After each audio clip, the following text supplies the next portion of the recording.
Olá, prezado cursista, olá, prezada cursista, sou o professor Rony Coser, da Faculdade Fabra. É um prazer me reencontrar com você aqui em mais uma das nossas videoaulas desse curso de extensão em interpretação bíblica.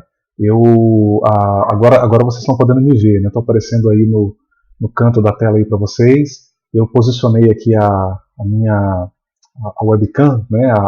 O meu vídeo aí para vocês poderem me visualizar. Eu deixei no cantinho aqui, porque quando eu abrir a apresentação em PowerPoint, não vai prejudicar a leitura, então estou deixando nesse canto aqui, que é um canto menos explorado, né, vamos dizer assim, e não atrapalha a leitura das apresentações. Nós já vamos começar a nossa videoaula, só queria rapidinho aqui falar para você do nosso site, ok? fabra.edu.br. Basta você digitar aí no seu navegador. Aqui eu estou usando o Google Chrome, e você vai abrir o nosso site, vai ter informações sobre os nossos cursos, ok? Estou rolando a barra aqui para você ver. Repare que quando você entra lá no nosso site, abre automaticamente aqui um chat de atendimento. A nossa colega Vivian está lá disponível e a nossa equipe está sempre pronta, sempre os colegas estão ali atendendo, mais de uma pessoa, se revezando, para oferecer a você um atendimento de excelência. Aqui você tem na página inicial as informações dos cursos, e eu vou clicar aqui, por exemplo, no curso de Teologia, né, já que o nosso curso de extensão aqui é um curso de extensão de Teologia. Né, vou clicar aqui em Leia Mais. Quando você clica em Leia Mais, você vai ter aí as informações, vai ter acesso às informações do curso. Tá? Como, por exemplo, aqui no canto direito da tela, você tem aí a duração, os turnos, os horários de funcionamento, ato de reconhecimento, a coordenação do nosso colega Gladson aí, Dr. Gladson, gente muito boa. Você tem aqui as informações, né, relacionadas ao objetivo do curso. Uma característica da Fabra em relação à teologia, pessoal, é isso aqui, ó, tá? Respeito à confessionalidade. A despeito de abordarmos as diferentes perspectivas que perfazem, né, o fazer teológico, a teologia pensada em termos acadêmicos, nós prezamos muito pelo respeito à confessionalidade, ok? Então, você tem aqui o respeito à confessionalidade e uma busca por aprofundamento bíblico-teológico, né, visando a praxis, visando a realidade. Então você tem a área de atuação profissional, perfil do egresso, todas as informações do curso estão aqui, ou a maior parte, vamos dizer assim. E lembrando, claro, prezado cursista, prezada cursista, isso aqui eu estou tomando como exemplo o curso de teologia. A Fabra ela oferece dezenas de cursos, inclusive cursos de pós-graduação, outros cursos de extensão, tem muitas opções. Você navega aqui na parte superior, já aparece aqui a graduação, Fabra EAD, pós-graduação, cursos na área de formação pedagógica. Então não deixe de se informar, não deixe de estudar conosco, não deixe de se matricular, não deixe de conhecer as nossas propostas aí relacionadas à oferta de cursos aí no âmbito do ensino superior e alguns cursos livres também que nós estamos ofertando aqui, tá joia? Muito bem, vamos trabalhar, né? Mãos à obra. Você está vendo aí a apresentação da nossa aula de número 4, né, ou vídeo-aula de número 4, como queiram, onde nós estamos trabalhando aí a questão agora dos princípios, né, na verdade, estamos trabalhando a questão dos princípios gerais de interpretação bíblica. Na videoaula de número anterior, vocês viram aí a questão dos métodos, nós abordamos os métodos histórico-gramatical e histórico-crítico. Fizemos aí uma breve apresentação desses métodos, como eles funcionam, seus objetivos, suas características, e agora chegamos à videoaula de número 4, lembrando que nós estamos na videoaula de número 4 de uma série de 5, ok? Um material bem robusto para você poder assistir novamente, baixar essa apresentação que eu estou usando, você pode baixá-la lá no ambiente virtual e utilizar aí na sua casa, tá joia? Princípios gerais de interpretação bíblica. Eu começo colocando para vocês aí, como de praxe, uma bibliografia indicada. Não é uma bibliografia nova, é uma bibliografia que você já conhece, porque eu já indiquei em outras videoaulas, tá joia? E na nossa introdução, a gente começa então considerando que a Bíblia, né, nesta aula, nós vamos considerar aí alguns princípios gerais e amplamente aceitos para a interpretação das Escrituras. Talvez você fale bem assim, professor Rony, mas esses princípios, quem estabeleceu esses princípios? Né? Veja, esses princípios eles brotam de um esforço interpretativo das Escrituras que vem sendo praticado há muito tempo, e eles são coerentes com aquilo que está disponível no próprio texto bíblico. Tá? Então esse fazer hermenêutico, ele é levado muito a sério, ele é tratado com muita seriedade por hermeneutas e exegetas que seguem esses princípios, respeitando justamente questões atreladas a pano de fundo histórico-cultural, contextos, né, do texto bíblico. Eu vou falar disso daqui a pouco para você. Então, não é que uma escola acadêmica específica tenha determinado, olha, tem que ser essas e essas regras, não. Mas existe uma coerência e uma certa unanimidade na aceitação desses princípios, né? Logo, quando eu digo que existe uma certa unanimidade na comunidade acadêmica teológica, eu não posso deixar de frisar aqui que a interpretação da Bíblia pensada de modo mais técnico, ela não é feita... Ou, em outras palavras, deixa eu reformular aqui a minha fala, né? Nós podemos pensar uma interpretação das Escrituras de modo mais técnico, uma interpretação que não é feita à revelia, né? Conquanto eu respeito profundamente a leitura popular da Bíblia, que é feita nas comunidades de fé, nas diferentes denominações cristãs, não dá para negar, né? Não dá para deixar de reconhecer que a gente precisa de uma interpretação mais profissional, vamos dizer assim, né? Uwe Wegner, né? Inclusive eu recomendo para vocês aí, no Exegese do Novo Testamento, o Manual de Metodologia, ele vai dizer justamente isso. Ele reconhece a importância do povo, né, e da necessidade do exegeta ter esse contato com o povo. E ele vai dizer que o povo ele tem saber teológico, mas ele reconhece que o povo não é treinado academicamente para usar essas ferramentas exegéticas, para fazer uma interpretação mais profissional. Então aí você vê a importância desses princípios, né? Esses princípios eles são importantes, pois eles sinalizam para o fato, né, deixa eu pegar minha canetinha aqui, pessoal, peraí, opa, agora sim, ó, eles sinalizam para o fato de que a Bíblia, conquanto seja um patrimônio da humanidade, lida, relida e interpretada de muitas formas, como eu acabei de mencionar, isso a gente percebe na leitura popular feita pelo povo, ela requer alguns princípios e regras para uma interpretação que seja responsável e coerente com seu conteúdo. Consideraremos a seguir alguns desses princípios e regras. Falando disso aqui, gente, eu me lembro daquele filme O Livro de Eli. Tem uma cena protagonizada por Denzel Washington. Tem uma cena muito interessante naquele filme que o Eli, né, que é o Denzel Washington, é o personagem representado pelo Denzel Washington, ele é interpelado por ou melhor, na verdade ele não está em diálogo com esse outro personagem do filme, que é o vilão do filme, né?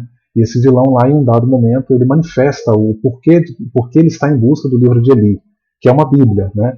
E ele vai mostrar por que ele quer, porque ele sabe que com esse livro ele vai poder manipular e controlar as pessoas. Eu estou falando assim a grosso modo. E é interessante isso porque, de fato, historicamente a Bíblia foi usada e a Bíblia ainda é usada para legitimar práticas que a própria Bíblia muitas vezes reprova, né?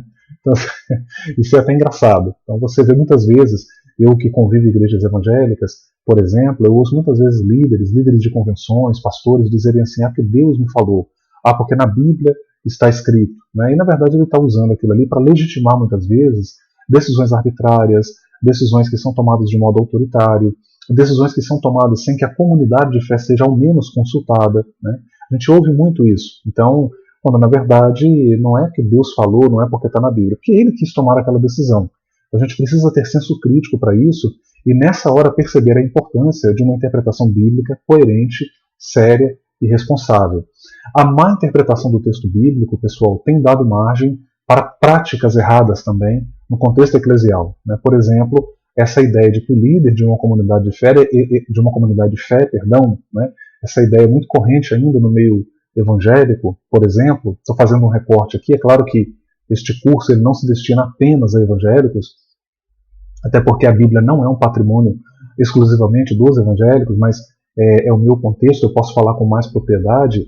Existe assim uma ideia ainda muito forte de que o líder de determinada igreja local ele não deve ser questionado, e quando eu digo questionado aqui, questionado positivamente, né, de modo democrático, respeitoso, as suas ações devem ser fiscalizadas, porque ele é servo de uma comunidade local, né, e um texto que é muito utilizado para legitimar esse tipo de, vamos dizer assim, de falta de crítica, né, essa postura acrítica de muitos evangélicos. O texto que é utilizado é aquele texto lá do Antigo Testamento, quando Davi fala que não tocaria no ungido, longe de mim tocar o ungido do Senhor, né? E só que tocar o ungido do Senhor ali, naquele contexto, hermenêutica e exegeticamente, não tem nada que ver com questionar a ação de um líder numa igreja, ou de uma líder que seja. Ali tocar o ungido do Senhor era ferir e ferir para matar. Não tem nada que ver com isso. Então você percebe como que leituras equivocadas do texto bíblico, elas geram ignorância, elas geram alienação, elas geram acriticidade nas pessoas. Então nós precisamos, estou falando isso aqui já no início dessa videoaula, mostrando com exemplos práticos, para que você perceba a importância da hermenêutica para a vida da eclésia, né, para o fazer eclesial. Avançando um pouquinho mais aí, a gente já começa então abordando a primeira regra, que é a chamada regra de ouro. Vocês vão entender, essa expressão regra de ouro, né, geralmente ela denota uma regra que é muito importante, né, uma regra muito que não pode ser preterida. Então, quando a gente fala da regra de ouro da hermenêutica, basicamente essa regra ela consiste do seguinte: a Bíblia deve ser interpretada pela própria Bíblia. A Bíblia, composta escrita por cerca de 40 autores diferentes, ela é uma unidade composta. Isso aqui é muito interessante.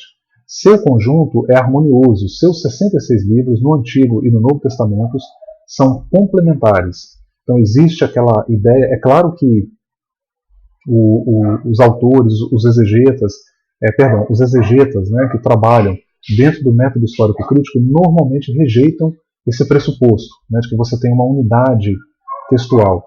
Mas mesmo os exegetas que rejeitam a ideia de uma revelação progressiva, de um cânon fechado, enfim, eles reconhecem que um autor está citando o outro, que um autor está interagindo com o outro, que uma tradição dialoga com outra tradição, e isso precisa ser considerado no que tange à interpretação de passagens bíblicas. Tá?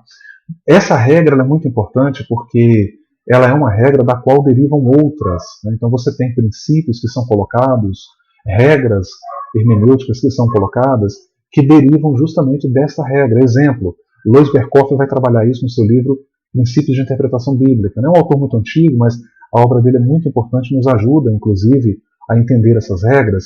E ele vai dizer, né, ele vai trabalhar, por exemplo, aquela regra de que quando você se depara... Ele trabalha, na verdade, várias regras que eu poderia elencar aqui, que eu poderia exemplificar aqui, que mostra justamente essa correlação, né, entre os textos na Bíblia. Basicamente, como eu até mencionei na videoaula anterior, os exegetas, né, que operam dentro do método histórico-gramatical, eles vão buscar essa correlação, o que a Bíblia está dizendo sobre este assunto que eu estou estudando aqui em outros livros, em outras passagens, talvez no mesmo livro, mas em outros capítulos. Então, eles entendem que existe uma correlação, e essa correlação ela é fundamental, ela é a regra de ouro, né, vamos dizer assim, na interpretação do texto bíblico. Então isso é muito importante. Tá? Eu deixo aqui para vocês essa explicação prévia do que é a regra de ouro na hermenêutica. Tá? A segunda regra, alguns chamam de lei também, é a chamada lei do contexto. Né? Por que a palavra lei aqui? Porque traz a ideia, né, a conotação de algo assim que não pode ser transgredido. Né? Ou seja, a gente precisa dar muita atenção a isso aqui. O texto ele deve ser considerado dentro de um todo, um conjunto. O que vem antes e o que vem depois. Quais os fatores precedentes e procedentes do texto em análise? Né? Esta pergunta ela precisa sempre ser feita no estudo da Bíblia. Podem ser mencionados aqui pelo menos 6 tipos de contextos, que são os seguintes. A gente tem o contexto imediato. Esse contexto imediato diz respeito aos versículos, vamos dizer assim, que estão colados, seja antes, seja depois, ao texto que está sendo estudado. Então você pega ali uma perícope do texto bíblico. Bom, eu vou estudar essa perícope aqui. Então você tem versículos que estão antes e versículos que estão depois. Isso é chamado de contexto imediato. Mas você tem também o chamado contexto remoto. Né? O contexto remoto é aquele contexto... é aqui, ó. O contexto remoto é aquele contexto que está um pouco mais distante do texto em análise. Ele pode estar distante no mesmo livro, como ele pode estar até em outro livro. Vou dar um exemplo aqui interessante para você pensar nele. A gente lê lá no livro de Eclesiastes, né? O pó volte à terra, o corpo, né, volte à terra e o espírito volte a Deus que o deu. Né? Então, na verdade, ali espírito, muita gente leva isso a uma reflexão soteriológica, dentro daquela questão da dicotomia, tricotomia, Mas exegeticamente ali o texto não tem nada a ver com isso. Ali quando o texto fala o Espírito volte a Deus que o deu, o autor de Eclesiastes está citando Gênesis, né, por ocasião da criação do homem, que Deus sopra no homem o fôlego de vida, o espírito de vida. Né? Lembra que a palavra espírito no hebraico traz essa ideia de vento, de sopro. Né? Então é isso que ele está dizendo. O espírito volta a Deus porque foi Deus que deu. Uma vez que a pessoa morreu, esse fôlego de vida ou esse espírito volta a Deus. Então é isso que o texto de Eclesiastes está dizendo e não tem absolutamente nada a ver com essa questão aqui do que a gente leva muitas vezes para uma discussão de tricotomia, dicotomia e por aí vai. Né? Então, exegeticamente ali é outra questão.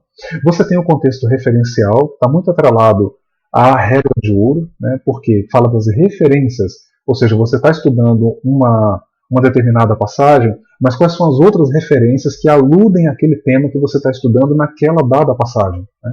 Então isso é chamado de contexto referencial. Contexto histórico, né? Você pega uma narrativa histórica, por exemplo, qual é o pano de fundo histórico ali? Né? Então você tem que considerar isso aqui. Contexto cultural, tá? Isso aqui eu mencionei, acredito que na primeira videoaula, se eu não estou enganado, eu falei sobre um pano de fundo cultural que é muito chocante para alguns, que é quando você lê lá em Gênesis, não, desculpa, não foi aqui nessas videoaulas. As muitas aulas me fazem delirar, gente, desculpa aí. Foi numa outra disciplina que eu estou ministrando. Eu falei justamente sobre, eu vou falar para vocês aqui agora, para você aqui agora que me assiste. Você tem lá o texto de Gênesis, capítulo 24, quando Abraão chama o seu servo e pede que ele vá aos seus parentes para buscar uma noiva para o seu filho Isaque. Ele diz assim: você não vai buscar entre os cananeus, você vai me jurar que você vai entre os meus parentes. E aí a Bíblia diz que Abraão diz assim para o seu servo, né? A Bíblia registra que Abraão diz assim para o seu servo: põe agora a sua mão debaixo da minha coxa. Né? Esse pôr a mão debaixo da coxa ali é segurar os testículos, segundo alguns exegetas explicam, e isso se trata de uma questão cultural do Antigo Oriente Médio, ou o Antigo Oriente Próximo, como queira, e isso não tem nada a ver com homossexualidade. Tá? Eu sei que é chocante, eu sei que você não vai encontrar isso nas traduções em português, mas você tem exegetas sérios que afirmam isso, estão dizendo, olha, aquilo ali na verdade, ele estava segurando, colocando a mão nas partes genitais de Abraão. Tá? Isso era uma prática que para nós parece bizarra, né? Eventualmente, naturalmente parece uma prática bizarra para nós, e alguns inclusive vão explicar e vão dizer que aquilo ali acontecia possivelmente porque os testículos eles estão atrelados à ideia de fertilidade, de origem da vida. Então, ao tocar, ao segurar os testículos para fazer um juramento, estaria-se assim evocando a seriedade daquele juramento, a forma séria como aquilo deveria ser tratado. Tá? Então eu sei que é chocante, mas quando você vai para o pano de fundo cultural, muitas vezes também isso ajuda a elucidar o sentido da passagem. Porque nós precisamos entender que nós estamos lendo a Bíblia milênios depois do último livro ter sido escrito. Esses textos foram produzidos em ambientes culturais bem diferentes do nosso. Essa discussão, por exemplo, de Abraão ter mais de uma esposa, Jacó, e a gente leva isso para o texto bíblico, mas perceba, naquele cenário cultural, isso nem estava em discussão. A questão da poligamia, né? O fato de Sara ter dado uma escrava, Agar, para o seu marido deitar-se com ela, ter filhos com ela, ou ter um filho com ela, a gente olha para isso hoje, reprova e diz que Abraão errou e tal, mas a gente está olhando para a nossa leitura ocidental, do século XXI, Brasil, né? Eu aqui do Espírito Santo. Então veja,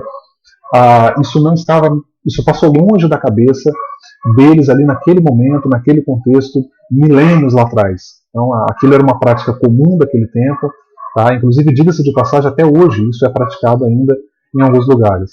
Então, pessoal, entenda, a gente precisa olhar para esse pano de fundo cultural, é um contexto muito importante para se entender as Sagradas Escrituras. A gente tem também aí o contexto linguístico, que é muito importante, visto que a Bíblia ela foi escrita em 2 idiomas principais, a saber, o hebraico e o grego. Tá? E esses idiomas, as suas palavras, encerram muitas vezes significações que a língua portuguesa, na tradução, não consegue reproduzir. Isso é uma coisa muito importante. Não dá para a gente falar isso aqui porque o tempo a videoaula ficaria mais longa, né? Muito mais longa. Eu coloco aqui a lei do uso e da dupla referência. Tá? A lei do uso, ela diz que o conteúdo em análise deve ser considerado na forma como é usado em outras passagens bíblicas. A lei da dupla referência, por sua vez, ela diz respeito às profecias da Bíblia. Ela é uma lei aplicada ao campo das profecias. Uma profecia de teor preditivo pode ter um cumprimento extensivo, tá? Ou seja, ela pode encontrar um cumprimento imediato, à época do próprio profeta que a proferiu, e um cumprimento em outros momentos da história. Exemplo, a profecia sobre o derramamento do Espírito em Joel 2. Esse é um exemplo muito interessante, porque você tem ali uma profecia extensiva, de caráter extensivo. Então ela se cumpre lá nos dias de Joel, mas ela se cumpre no dia de Pentecostes, e muitos teólogos entendem que ela continua se cumprindo na vida da eclésia, né? Esse derramamento do Espírito. Avançando um pouquinho mais, a gente tem aí um princípio muito importante na tela de número 4, perdão, no ponto, né? Chegamos aí ao ponto de número 4, ou ao tópico de número 4, a palavra no todo da frase. As palavras podem ter sentidos diferentes dependendo do empregado na frase. Isso é um princípio, na verdade, que vale não só para a interpretação de textos bíblicos, né, gente? No texto bíblico isso ocorre com frequência. Olha, por exemplo, a palavra fé, que eu estou destacando aqui, ó, tá? A palavra fé. Nem sempre a palavra fé aparece na Bíblia com o sentido com o qual nós estamos habituados, que é aquele lá de Romanos 14, 23. Fé como convicção, como certeza. Né? Isso em Romanos 14, 23. Em Gálatas 1, 23, fé ali aparece com o sentido de doutrina, como uma referência ao Evangelho. Olha que legal, né? A gente tem aí um quinto princípio, que é a palavra em seu sentido ordinário. Lembra lá do método histórico-gramatical? As palavras são colocadas no texto bíblico na forma usual como elas eram utilizadas pelos autores bíblicos. Então você tem aí os autores bíblicos tensionaram escrever de modo que eles fossem entendidos por seus leitores. Desse modo eles usaram as palavras em seu sentido ordinário comum. As palavras foram por eles usadas com o sentido comum que tinham na sua época. Então a gente precisa voltar, tentar resgatar esse sentido para entender o que esses autores estão falando. Chegamos aí agora ao sexto princípio, que é a questão das passagens obscuras à luz das mais claras. Isso também está muito dentro do método histórico-gramatical, está muito atrelado à regra de ouro. A Bíblia possui passagens que são obscuras, de difícil entendimento. Essas passagens devem ser analisadas à luz das mais claras sempre, tá? Sempre. Não se deve criar ou estabelecer dogmas baseando-se em passagens cujo ensino presente ali não seja totalmente claro. Um bom exemplo de um caso desses é 1 Coríntios 15, 29, tá? Na questão do batismo pelos mortos. Então ali você tem uma passagem sui generis, ela é muito específica, você não encontra outras passagens no Novo Testamento e no Antigo Testamento, pelo menos não nas Bíblias de edição protestante, né? Me parece que nas Bíblias de edição católica existe alguma coisa atrelada a isso, mas eu não me lembro com certeza agora qual é o livro, não sei se é Macabeus, não me lembro ao certo. E aí você tem no Novo Testamento lá esse texto de 1 Coríntios 29, 1 Coríntios 15, 29, que fala do batismo pelos mortos, né? Inclusive um texto usado pelos mormons. E aí alguém vai até dizer, Rony, isso é um pretexto ou é realmente um texto que a gente possa utilizar para fundamentar a doutrina do batismo pelos mortos? E aí você tem muitos estudiosos das Escrituras que vão dizer que não. Vão dizer que não, por quê? Porque é uma passagem obscura. As outras passagens que falam de batismo não falam de batismo considerando aí a questão de se batizar pelos mortos, né? Nem se alude a isso. E aí você tem exegetas que vão dizer que possivelmente ali Paulo, quando ele escreve esse texto, ele está apenas citando um conceito que havia na época, não necessariamente ensinando isso. Tá? Essa é uma explicação possível. Se você for lá para o Novo Testamento interpretado versículo por versículo do Dr. Russell Champlin, você vai ver que ele dá pelo menos ali 4 explicações para isso. Né? Então você tem aí explicações possíveis para isso, mas principalmente você deve considerar as outras passagens e o que elas falam sobre o batismo nas águas. Né? E aí você contrasta com isso que está ali em 1 Coríntios 15, 29. Vou dar um outro exemplo também interessantíssimo sobre textos que muitas vezes são olhados sem que se considerem outras passagens a respeito. Tá?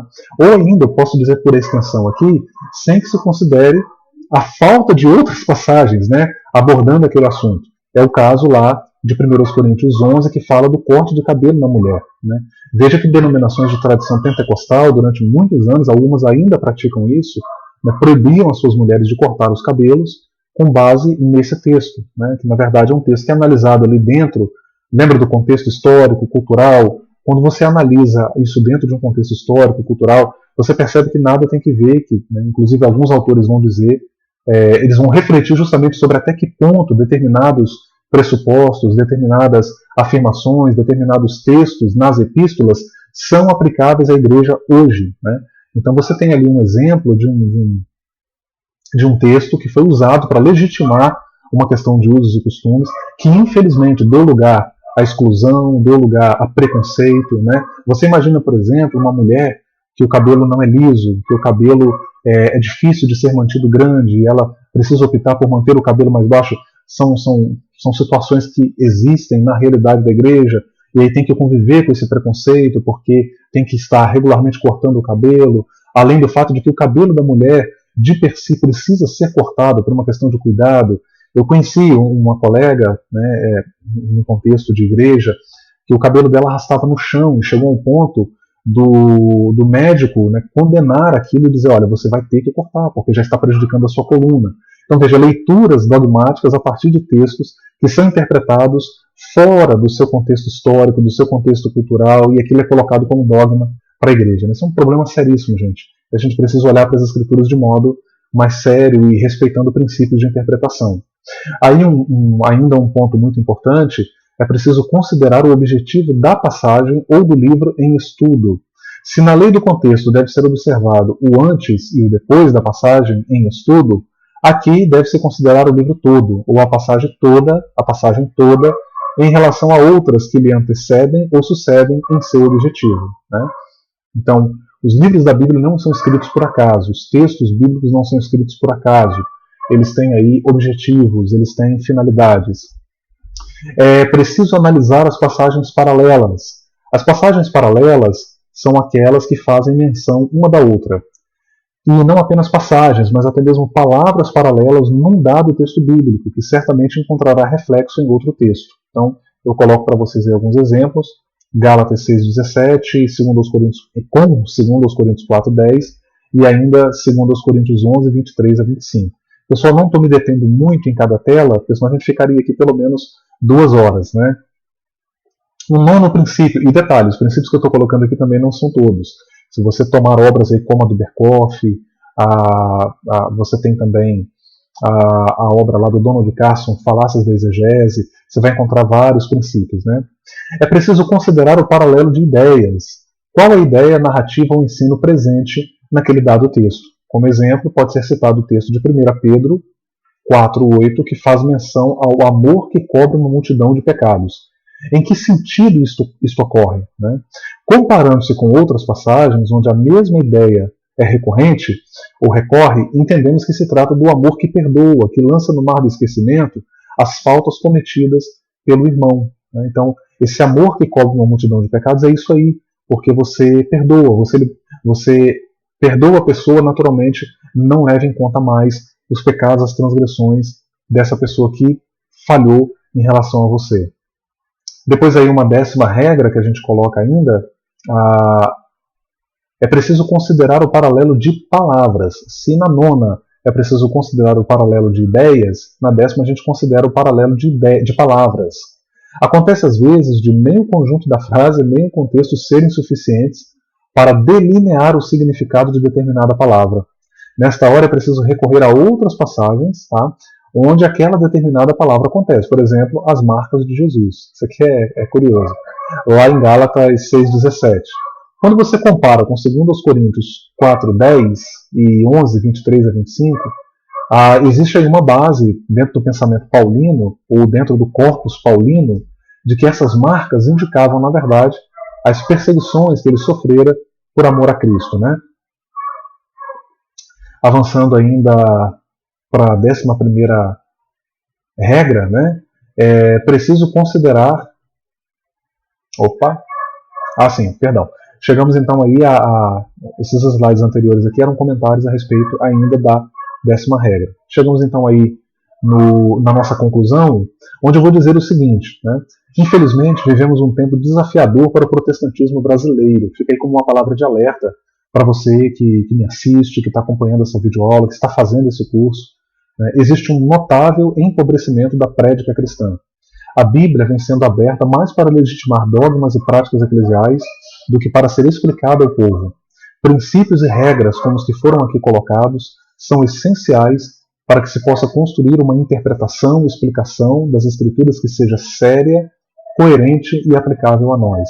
Então, o meu mais sincero desejo e a minha oração é que a Bíblia seja dada ao povo. Infelizmente, eu sou de tradição pentecostal, dialogo com irmãos de diferentes tradições, e o que eu tenho visto é um franco empobrecimento da pregação evangélica hoje, protestante hoje, inclusive nas igrejas históricas e tradicionais, e reformadas, né? A gente percebe o púlpito hoje mais ser usado para falar de Calvino do que de Jesus, do que do Evangelho. Nas igrejas pentecostais a coisa é ainda mais grave, é ainda mais séria. Nós precisamos voltar, nós precisamos resgatar o púlpito cristão como um espaço, um lugar de compartilhamento da palavra. Né? Como diz lá o título da obra lá não estou me lembrando agora o nome exato do autor, mas tem um título de um livro de homilética muito interessante, Prega a Palavra. Né? É isso que nós precisamos hoje. Termino aí deixando para você as referências, tá bom? Você tem aí também na apresentação, você pode baixar. Não deixe de utilizar o material. Quero dizer que foi um prazer enorme ter estado com você aqui, mais uma videoaula, dessa vez aí aparecendo para vocês. Né? Vocês estão me vendo aí, essa caraça, e nos encontramos aí então na nossa quinta... Opa, desculpa gente. Nós vamos nos encontrar então aí na nossa quinta videoaula, como eu expliquei para vocês, né? Essa quinta videoaula será a última videoaula e nós vamos estar trabalhando aí nesta quinta videoaula o tema da videoaula será a interpretação e aplicação do texto bíblico. É uma videoaula muito importante, eu explico por quê. O trabalho da hermenêutica e o trabalho exegético ele deve terminar no púlpito, ele deve terminar na aula de escola dominical. Ele deve refletir na vida. Então a gente precisa pensar em como vamos aplicar os resultados do esforço hermenêutico, do esforço exegético. Foi um prazer ter estado com você. Nos vemos aí na nossa quinta videoaula. Grande abraço.